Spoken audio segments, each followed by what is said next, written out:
కేంద్రం విషయాన్ని తీసుకుంటే భారతీయ జనతా పార్టీగా మోదీ గారు కంటిన్యూస్గా 3 టర్ముల అధికారంలోకి వచ్చి కంటిన్యూ అవుతున్న పరిస్థితి. కానీ మన తెలంగాణ ఇక్కడున్న పరిస్థితి కొద్దిగా భిన్నమైంది. 2 టర్ములు కేసీఆర్ గారు, ఇప్పుడు మళ్ళీ కాంగ్రెస్. ఈ కాంగ్రెస్ ఒక ఏడాది పాలన పూర్తయింది. ఇవన్నీ చూసిన తర్వాత ఈరోజు ఉన్న తెలంగాణ పరిస్థితి గురించి అడిగితే ఏం చెప్తారు? 10 సంవత్సరాల్లో చంద్రశేఖర్ గారి పాలనలో తెలంగాణలో ఏమేమైతే జరగలేదని చెప్పి టీఆర్ఎస్ పార్టీ బదనామై ప్రజల ఆగ్రహానికి గురైందో, ఈ 12 నెలలలో కాంగ్రెస్ పార్టీ మీద కూడా ప్రజలు అంతే అసంతృప్తిని, అంతే ఆగ్రహాన్ని వ్యక్తం చేస్తూ ఉన్నారు. ఏడాదిలో అంత వ్యతిరేకత మూట కట్టుకుందా? ఇంకా అంతకంటే కొంచెం ఎక్కువనే మూట కట్టుకున్నట్టు మనం లెక్కలేసుకోవచ్చు. వాళ్ళకు 10 ఏళ్ళు పట్టింది బదనాం కావడానికి.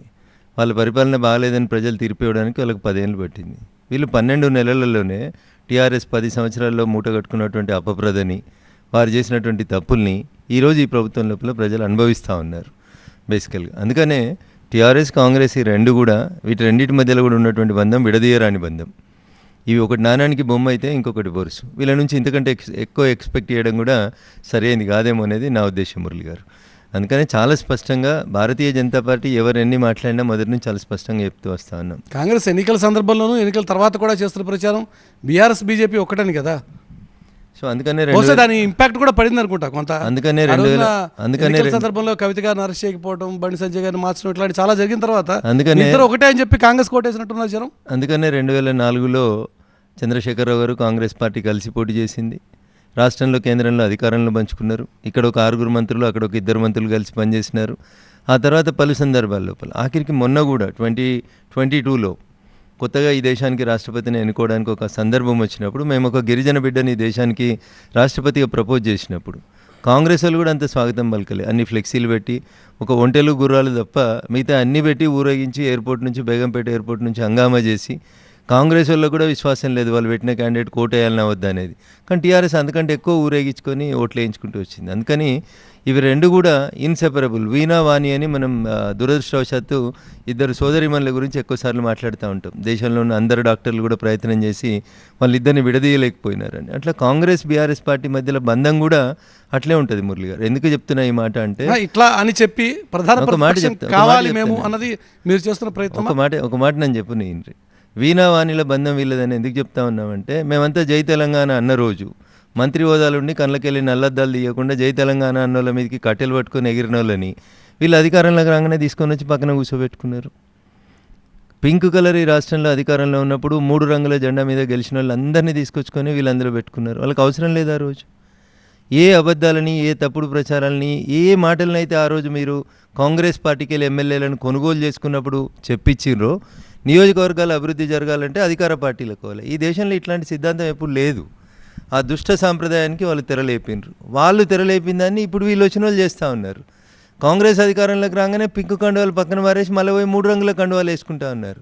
కానీ అప్పుడైనా ఇప్పుడైనా పార్టీ మారకుండా సిద్ధాంతం కోసం ప్రజల పక్షాన నిలబడేది ఒకరున్నా, 3 ఉన్నా, 8 మంది ఉన్నా నిలబడేది ఎవరన్నా అంటే అది బీజేపీ వాళ్ళే. రేపు మళ్ళీ ఏమన్నా అయిందనుకోరు, రేపు మళ్ళీ ఏమన్నా తిడితేనే ఇద్దరిని లేక వారిద్దరిని ఒకటే అని చెప్పి ప్రచారం చేయడం ద్వారా మాత్రమే తెలంగాణలో మనం ప్రధాన ప్రతిపక్షం అవుతాము అన్నది మీకున్న ఆలోచన? ఇప్పుడు నేను చెప్పిన దాంట్లో ఒక్క తప్పేమని ఉంటే చెప్పుర్రి. కళ్ళకు నల్లద్దాలు తీయకుండా కట్టెలు పట్టుకుని కొట్టిన ఆయన ఎవరో కర్ణ ప్రభాకర్ గారికి నాకంటే ఎక్కువ తెలుసు. కొట్లాడిన కర్ణ ప్రభాకర్ గారికి ఎమ్మెల్యే సీటు ఉండదు. కొట్టిన మంత్రులకు మాత్రం ఎమ్మెల్యే సీట్లు ఉంటాయి, మంత్రి పదవులు కూడా ఇస్తారు చంద్రశేఖరరావు గారు. అవే తప్పులు ఇలా వీళ్ళు కూడా చేస్తూ ఉన్నారు కదా అంటున్నా. అదే నోటు దూరుస్తనం, అదే తప్పుడు విధానాలు, అదే అహంకారపూరితమైనటువంటి పాలన తప్ప ప్రజల్ని ప్రజల్లాగా, ప్రతిపక్ష ఎమ్మెల్యేలాగా గౌరవించలేనటువంటి సంస్కారం. నేను అడిగిన దాంట్లో ఒక తప్పుండే చెప్పండి మురళి గారు, నేను మీరు వేసేటువంటి ఏ శిక్షకైనా సిద్ధంగా ఉంటా.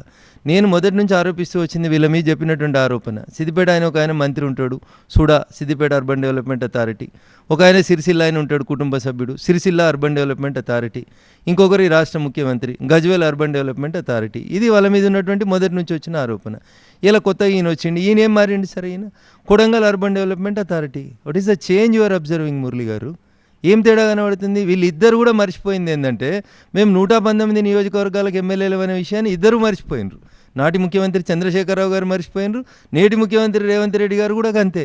దుబ్బాక డుడా కాదు, దుబ్బాక అర్బన్ డెవలప్మెంట్ అథారిటీ రాదు, సంగారెడ్డి అర్బన్ డెవలప్మెంట్ అథారిటీ రాదు, నల్గొండ అర్బన్ డెవలప్మెంట్ అథారిటీ రాదు, సూర్యాపేట డెవలప్మెంట్ అథారిటీ రాదు. ఏమొస్తుంది?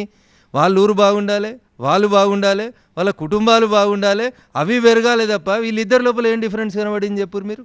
రేవంత్ రెడ్డి చూపించిన గొప్ప విశాల హృదయం ఏముంది చెప్పుర్రి? ఆదిలాబాద్కో ఇక బోధ్ అర్బన్ డెవలప్మెంట్ అథారిటీ పెట్టనుంటివి, లేకపోతే నిర్మల్ని తీసుకొని నిర్మల్ అర్బన్ డెవలప్మెంట్ అథారిటీ పెట్టనుంటివి. ఏం మారింది మురళి గారు? మీ పరిపాలన లోపల అప్పుడు ఒక రంగు ఉంటే ఇప్పుడు 3 రంగులు వచ్చినాయి. అప్పుడు ఆ 3 రంగులలో ఒక రంగులోకి పోయినరు, ఇప్పుడు ఒక రంగులలో 3 రంగులకు పోతుర్రు. How can you differentiate between these 2 parties?